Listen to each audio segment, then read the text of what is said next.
Okay, good afternoon. I want to start by thanking everyone involved in our emergency response. We started prepping for this on Inauguration Day, I remember it well, making calls about the possible upcoming storm. And because of the communication, because of everybody kind of putting their head down and getting ready for this, the state troopers making plans to have a large presence on the roads, declaring the state of emergency to make sure DPW workers had the plows and salting and equipment that they needed, making sure our Bureau of Public Utilities was reaching out to the utility companies. They pulled in mutual aid from across the country, people coming in from Ohio, for example, to be on the ground here ready for this. And then our transit, the DOT and NJ Transit, working around the clock to really come up with transit solutions so we could best move people around. We saw everyone working together and at a really high level of preparation. It was pretty impressive, and the people of New Jersey, I think, should be very, very proud of their public workers and the people who serve the public for all of the hard work they did around the clock. I'm looking at some of them right now, so we all owe you a debt of gratitude. I know how hard people have been working and the long shifts that you're all taking on. I also want to thank the people of New Jersey who really did a great job staying home. Thank you. I will tell you, I was out yesterday to go check on the salting operations, the plowing operations, the streets, the roads, make sure people were safe. And there were, in the most densely populated state in the nation, we had almost empty highways. That enabled everyone to function at an incredibly high level, get those plowing operations going when we were facing up to 17 inches of snow. That's what helped us to achieve blacktop this morning very, very early. So very early on, we were able to get light rail running for the morning commute. We now have, I believe, about 85 bus lines up and running. We'll continue to add to those as municipalities dig out some of the bus stops, and we'll hear more about that. We've also been working closely with the port. They were digging out at about 3 a.m. to make sure people had the salt they need. Remember, we got through phase two. I'd say phase one was preparation. Phase two is the actual emergency. And now we're in phase three, the aftermath, the cleanup, and then making sure that we are keeping our streets de-iced and that we are keeping utility power going to consumers. But that de-icing effort will involve salt. So the state's ramping up again on our salt. And I would encourage all of the municipalities to do that. I really do want to shout out the New Jersey State Police and the Office of Emergency Management, the Department of Transportation, NJ Transit, the South Jersey Transportation Authority, the Port Authority, salt distributors, the Board of Public Utilities, and all of our departments of public works and mutual aid workers who came to New Jersey. Everyone working together made such a huge difference. We started our meetings early. During the transition, I visited the Regional Operations Intelligence Center, the ROC, probably about a month ago, to make sure, knowing that as I was going to be taking office in January, we could face something like this. So making sure we were prepared. I was on the phone on Inauguration Day and every day since. We've been in touch with every county and more than 315 municipalities to check in on everyone, make sure they have what they need. As we endured the worst winter storm in a decade, I declared a state of emergency effective on Saturday at 5 a.m. That was able to get all the resources that we needed. I'm declaring that over. That ended about 15 minutes ago at 12 o'clock because I think we've gone through the acute crisis. Now it's post-crisis cleanup and making sure we continue to keep everyone safe through this cold weather we are enduring. I will also let you know that we are continuing to bring up all of our transit. This afternoon we will see most of our train lines coming online. Some of them have already begun. And thanks to the PATH system, that's also running on a weekend schedule.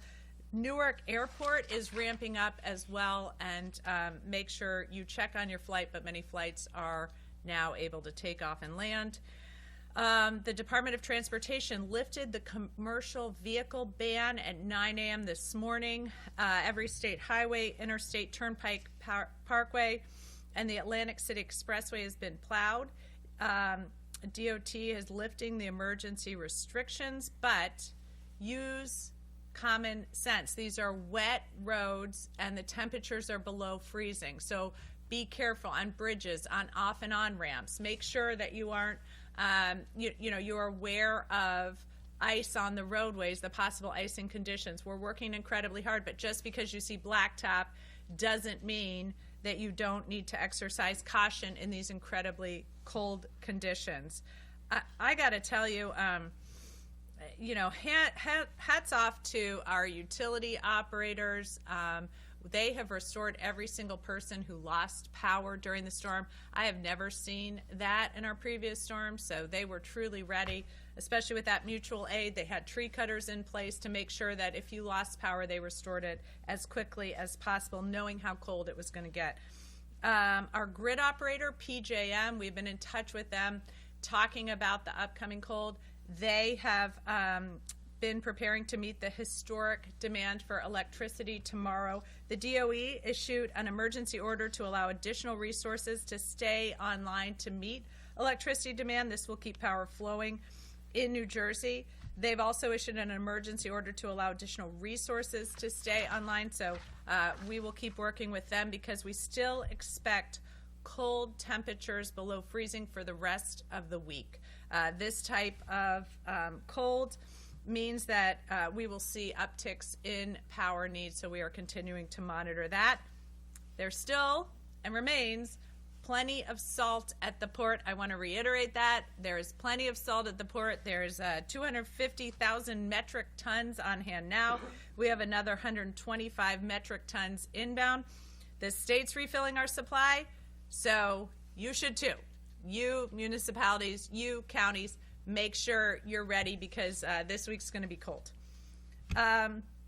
So, you know what? Again, thank you to everyone for this hard work. Check on your neighbors. Check on your friends. It's going to be cold this week, and it's only January, so it likely won't be the last storm we face here. But the men and women working for all of New Jersey have done an excellent job. I'm sure they'll continue to do so. So without further ado, I'm going to let you hear from some of them. Thanks so much. Colonel? Thank you, Governor. And the governor's thanking everybody, but I just want to thank her for her leadership. She jumped right in at the beginning of her administration with her and her team, so we greatly appreciate it. Thank you. Just a couple things from New Jersey State Police and New Jersey OEM.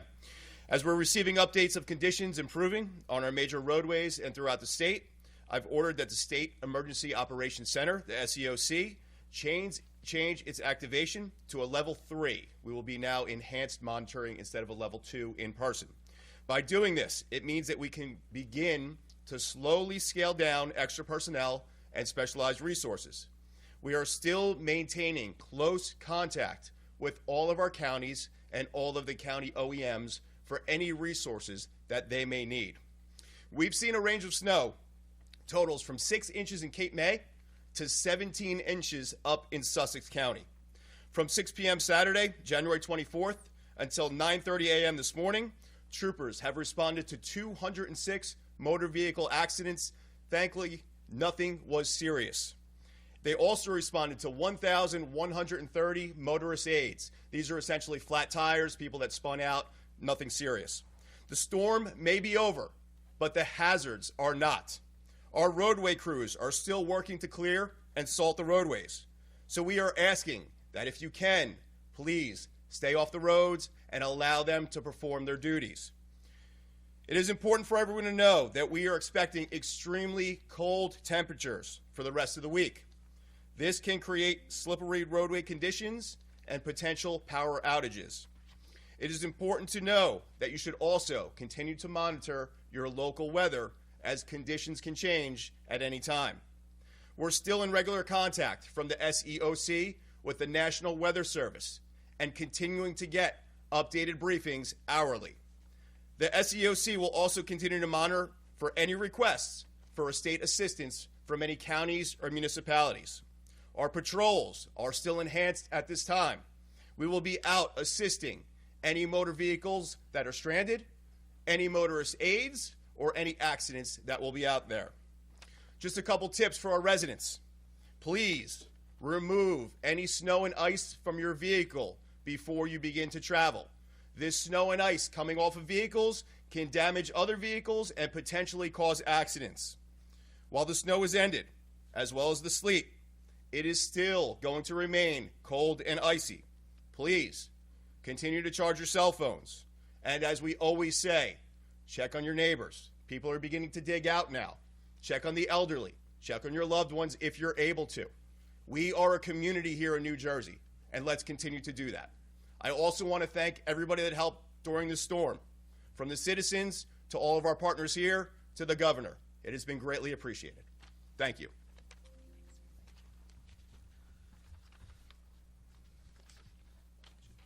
Governor, I want to first thank you. We, not only your emergency management team, but the state has been a beneficiary of your military background. You led with precision, you demanded results, but what I think we appreciated the most is that you led with the kind of pragmatism that we sorely needed and we so appreciated. I know I'm the face of New Jersey Transit, and I'm often not reminded it's not the prettiest face, but I want to make sure that I recognize my 13,000 colleagues. This is no small feat.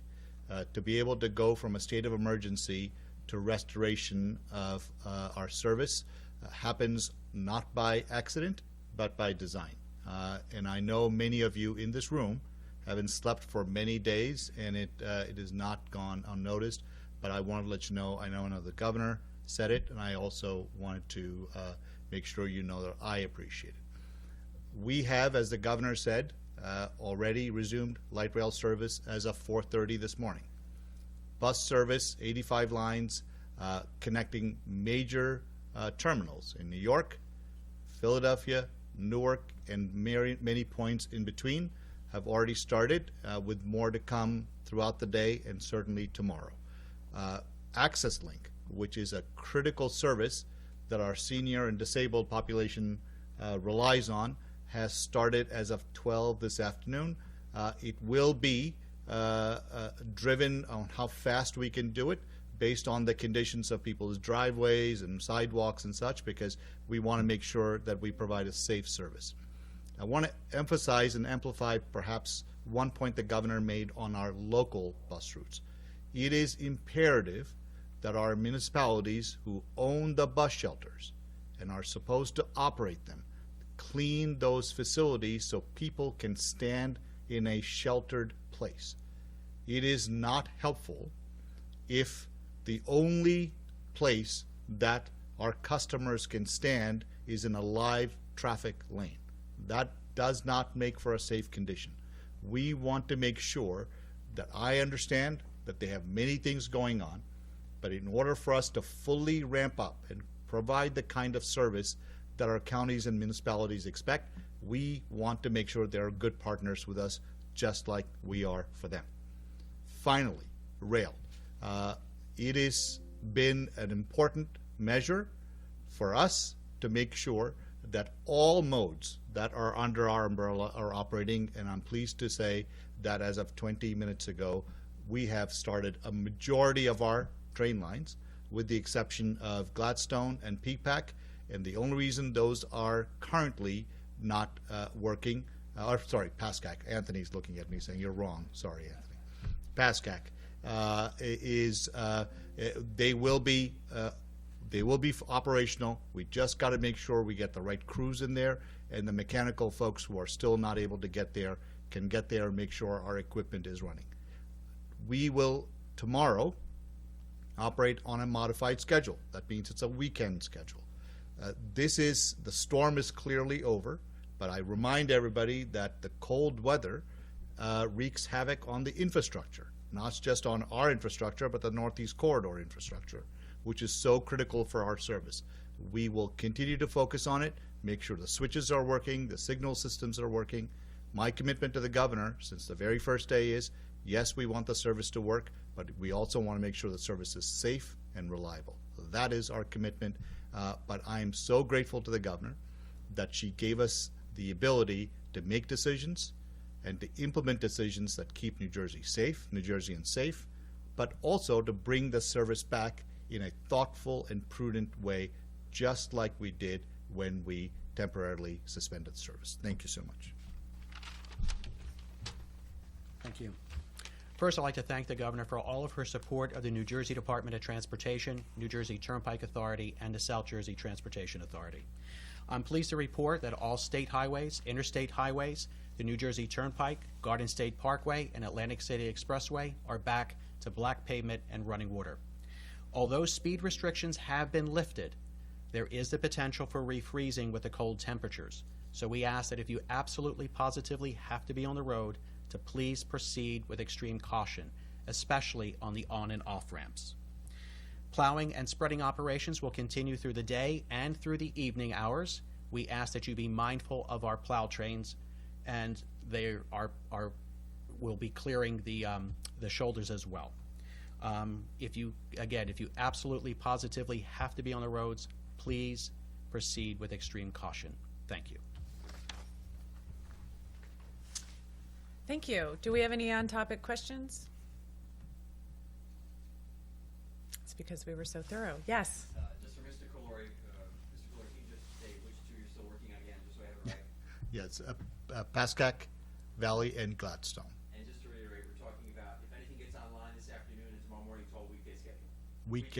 Weekend schedule, and understanding that we're still ramping up. So please be patient with us. There will be some delays, maybe some annulments, but we are working through it. But it's a weekend schedule, yes. All right. Thank you all so much. I appreciate it.